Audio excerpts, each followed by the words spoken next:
Baiklah, assalamualaikum warahmatullahi wabarakatuh. Waalaikumsalam warahmatullahi wabarakatuh.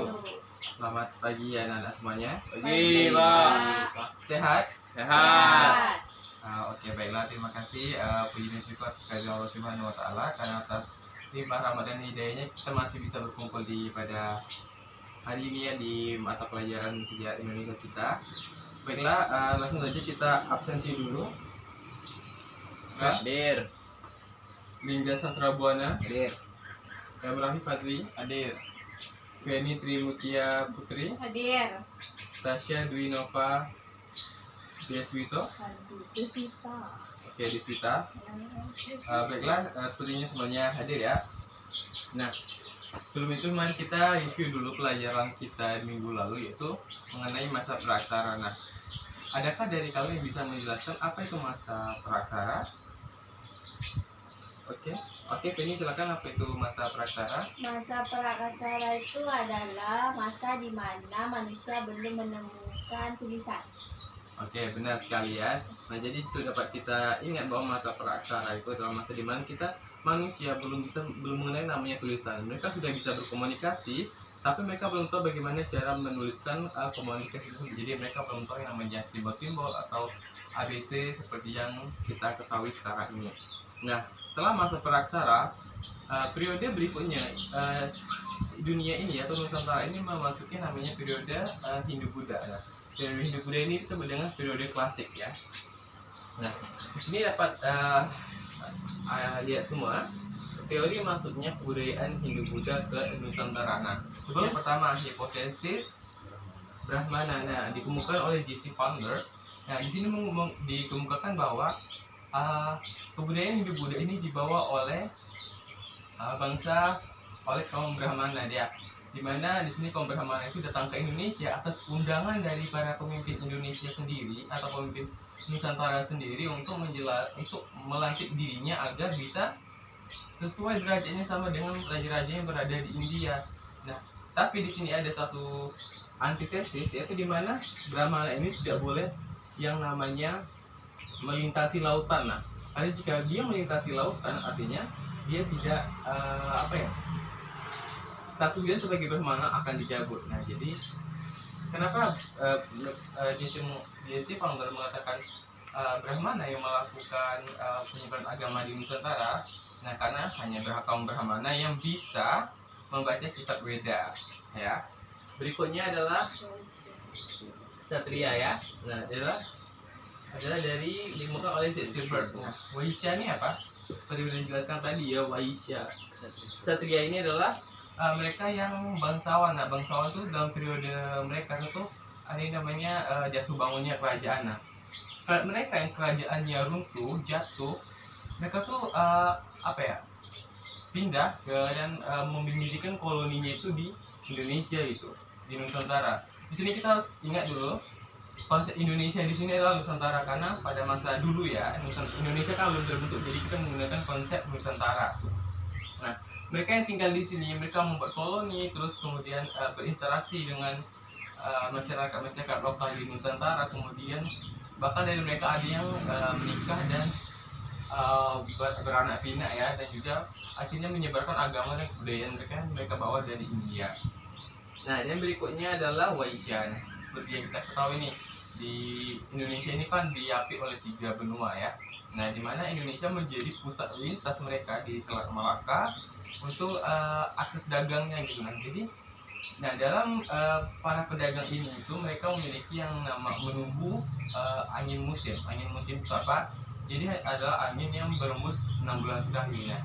Dalam periode mereka berjualan tersebut itu mereka melakukan yang namanya interaksi dengan masyarakat lokal. Nah, dari interaksi tersebut barulah mereka dalam menunggu angin musim tersebut itu mereka tuh berinteraksi, mereka menikah, mereka mempunyai anak.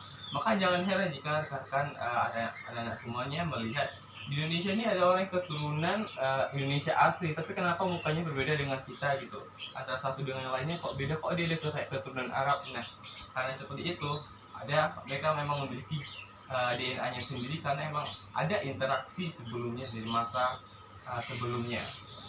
Yang berikutnya adalah Sudra. Nah, Sudra ini adalah menurut Afrika Boch dikatakan bahwa kaum Sudra ini tuh kan seperti kita tahu mereka adalah orang yang kayak pembantu ya, kayak jelata. Nah, mereka tuh ingin mengubah jalan hidup mereka itu agar bisa lebih baik. Nah, dengan cara itu mereka merantau lah kalau dalam istilah orang Minang ke Nusantara agar memiliki taraf hidup yang lebih baik. Nah, dan juga mereka menyebarkan agama dan kepercayaan mereka di Nusantara. Dan yang terakhir adalah dari arus balik dari Van Ber. Nah, Van Ber di sini mengatakan bahwa bukan orang India yang datang ke Indonesia untuk menyebarkan agamanya, melainkan orang Indonesia Nusantara sendiri yang datang ke India lalu belajar di sana. Kemudian ketika dia pulang, dia menyebarkan kembali apa yang dia pelajari saat ketika dia berada di India. Nah, sini mungkin kalian bertanya kenapa kita menggunakan kata hipotesis bukan teori. Nah, di sini kita harus bedakan hipotesis dan teori. Hipotesis adalah suatu dugaan, sedangkan teori adalah suatu hal yang sudah baku, sudah jelas gitu, seperti kayak teori atom gitu ya, dari Newton dan kayak gitu ya. Baiklah itu materi kita pada hari ini. Dan sekarang tugas kalian adalah mendiskusikan adalah teori mana yang relevan dengan hipotesis mana yang ingin menjadi pegangan bagi kalian semua. Nah, karena di sini kita ganjil ya, kita akan membagi dalam dua kelompok saja. Baiklah, kalian berdua ya, 1, 2, 3 kalian dalam satu kelompok ya. Oke. Baiklah, silakan membentuk kelompoknya masing-masing dengan saling berhadapan kemudian berdiskusi.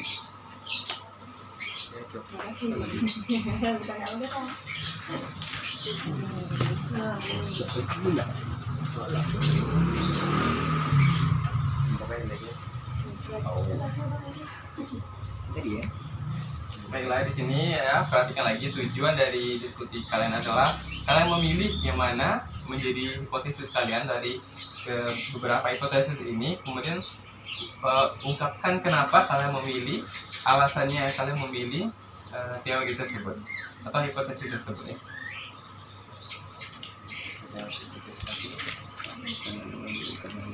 Nah, ini bisa ya, kalau dari pelayaran yang ada tadi kecil.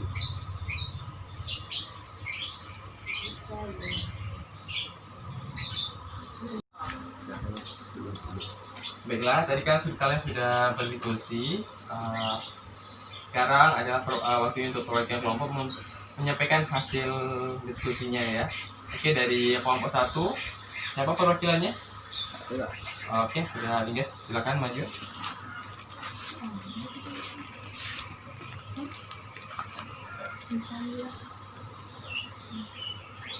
Menurut kelompok kami, hipotesis Brahmana adalah hipotesis yang sangat relevan dan bisa dipercaya.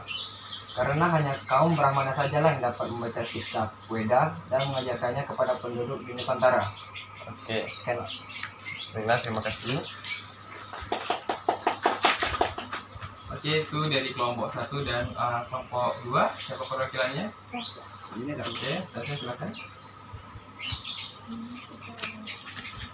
Menurut kelompok 2, arus balik sangat relevan karena dalam interaksi dua kebudayaan dibutuhkan objek yang lebih dari satu, yang dimana masyarakat Nusantara sendiri yang pergi ke India dan mempelajari kebudayaan agama Hindu, Buddha, lalu menyebarnya ke Indonesia. Nah, itu dia dari presentasi dari setiap kelompok ya, sudah sangat ya bagus. Nah, di sini jadi di sini sebenarnya para ahli juga masih mendebatkan hipotesis mana yang sebenarnya menjadi relevan untuk menjadi akan juga menjadi sebuah teori. Nah, jadi dapat kita lihat bahwa tidak semua kita harus mengingat konsepnya di sini bahwa hanya Brahmana yang bisa membaca kitab Weda dan mengajarkannya. Nah, hanya mereka yang berhak melakukan itu, sedangkan kasta kasta di bawahnya mereka tidak memiliki hak sama sekali untuk menyebarkan dan mengajarkan agama Hindu Buddha tersebut, apalagi ajaran kitab Wedanya. Nah, di situ kita harus ingat konsepnya ya. Karena hal tersebutlah masih menjadi polemik bagi para peneliti untuk mengatakan hipotesis mana yang benar-benar bisa relevan untuk digunakan. Baiklah, sekian materi kita pada hari ini. Sekian wabillahi taufiq wal hidayah. Wassalamualaikum warahmatullahi wabarakatuh. Waalaikumsalam warahmatullahi wabarakatuh.